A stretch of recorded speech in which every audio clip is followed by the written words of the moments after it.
श्रीमती कनिमोझी जी।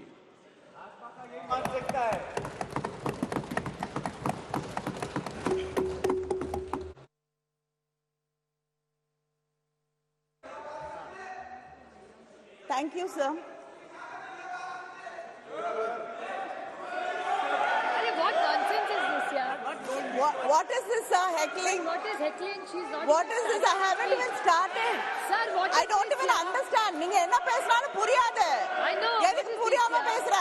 Sir, ये भाजपा का मानसिकता है। sir, what is this? She's not even started and your member is heckling us to the speaker. This is the respect for women. Exactly, sir. What is this?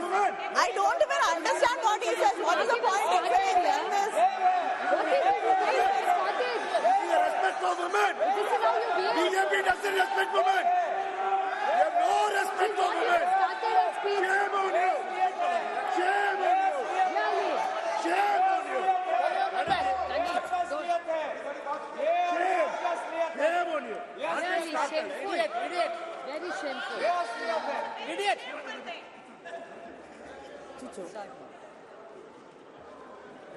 Sir, I stand here and I'm happy to be speaking about the Women's Reservation Bill, and it is one of the very few bills I think most of us would agree on.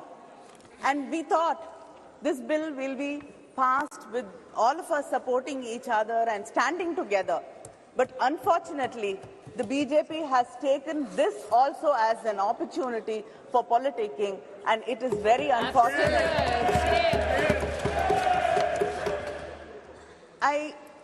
I'm just reminded of what Periyar said when I see the BJP speaking here and heckling us, that the pretense of men that they respect women and that they strive for their freedom is only a ruse to deceive them.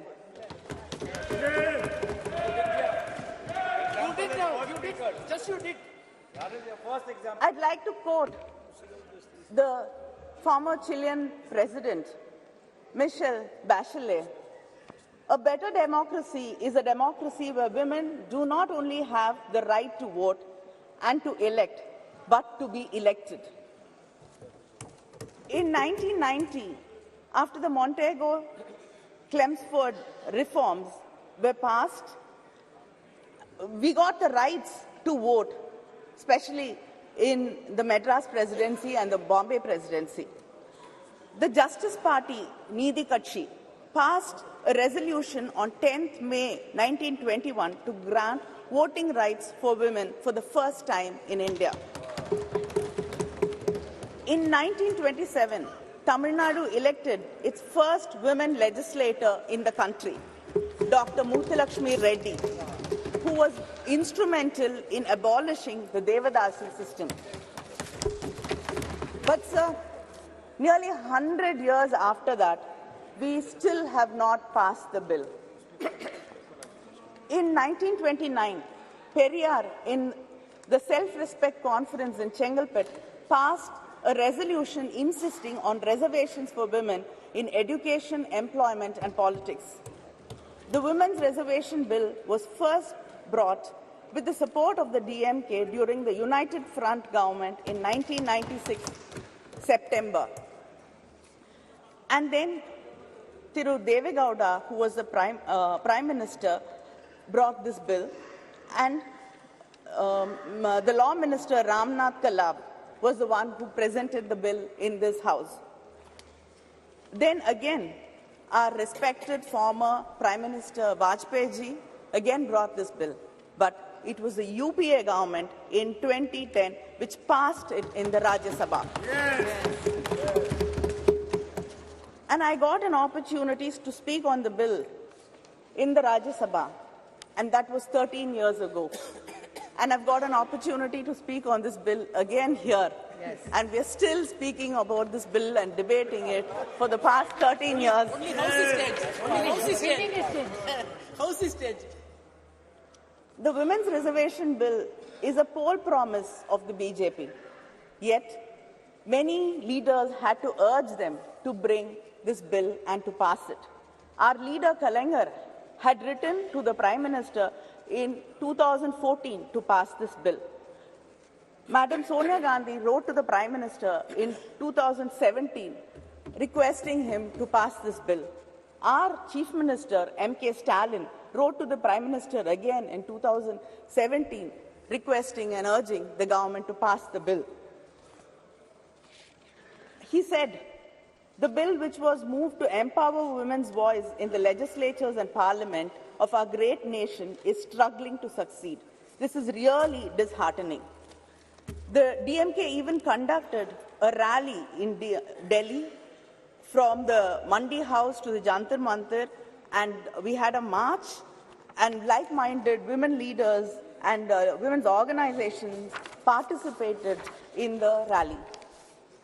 I myself have raised this issue of bringing the reservation bill many times in Parliament, and to many of my starred and unstarred questions, the government's reply was very consistent.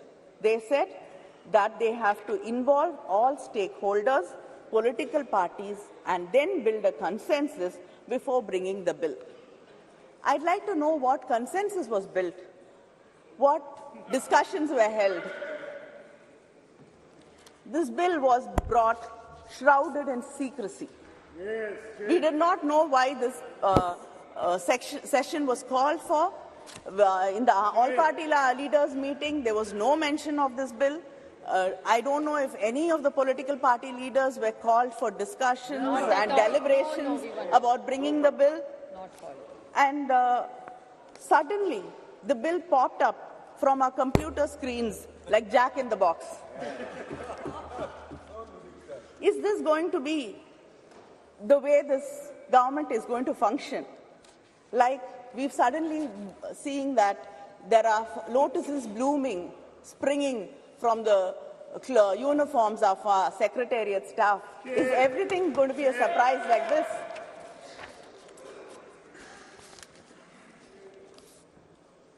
In spite of all this, when the Prime Minister mentioned the Women's Reservation Bill, and when our own Meghwalji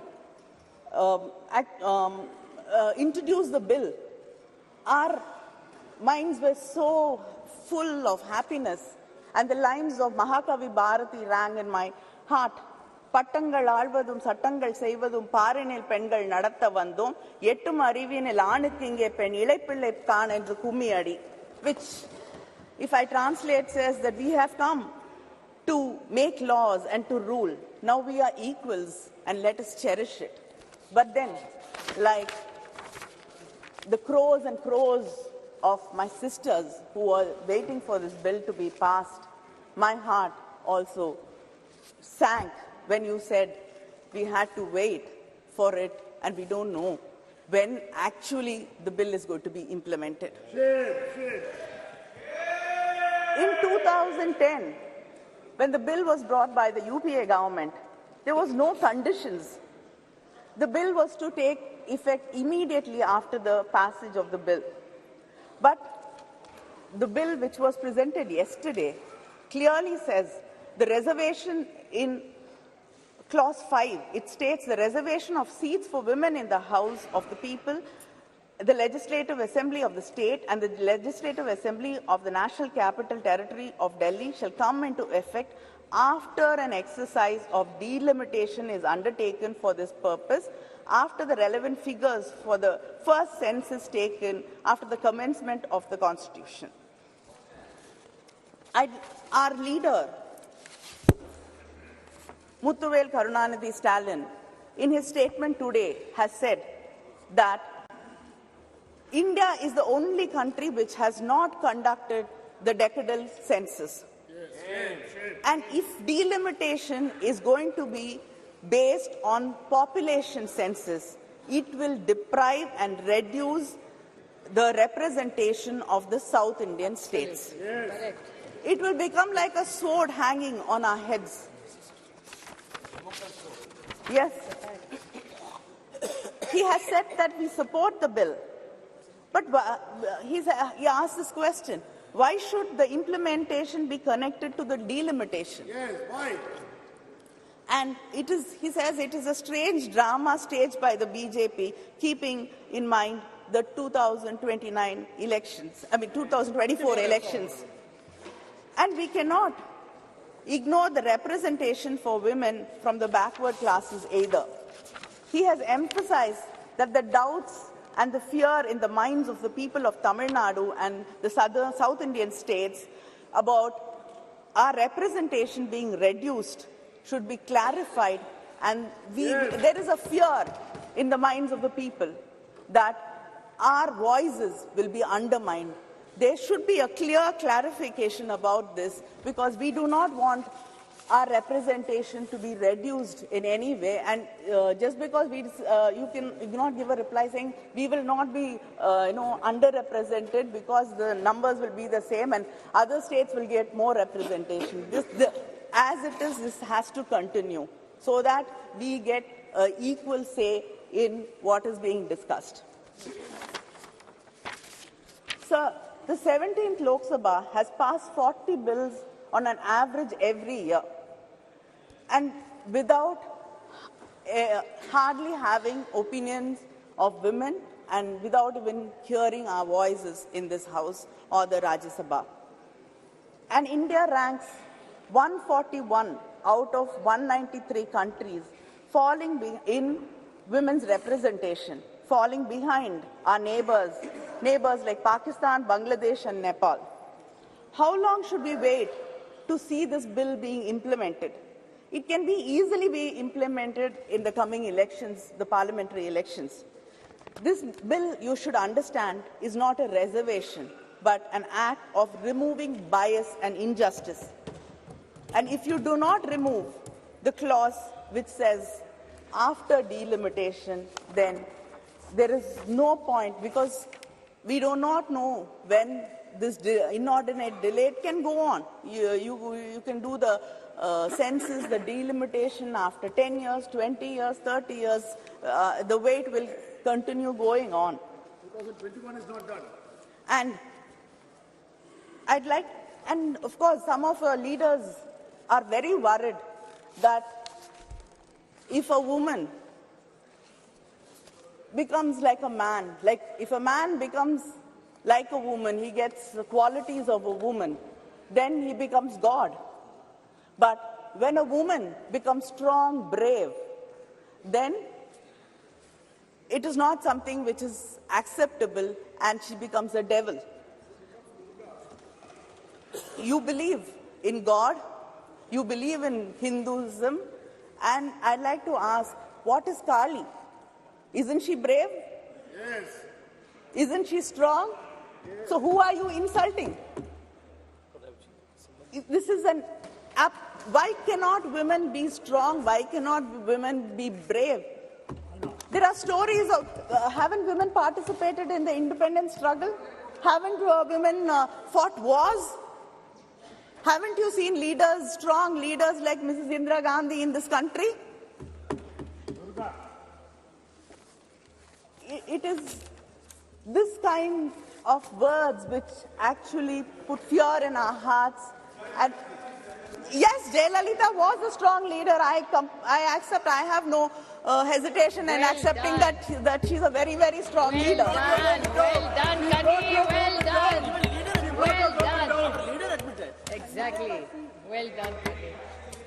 And Mayawati ji, Madam Sonia Gandhi. Mamta Banerjee. Mamta Banerjee.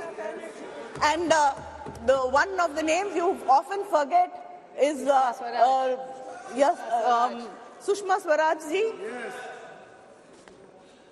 And I also like to quote what We don't want it. I like to quote what Shri Arun Jaitley ji said when the discussion in Rajya Sabha happened.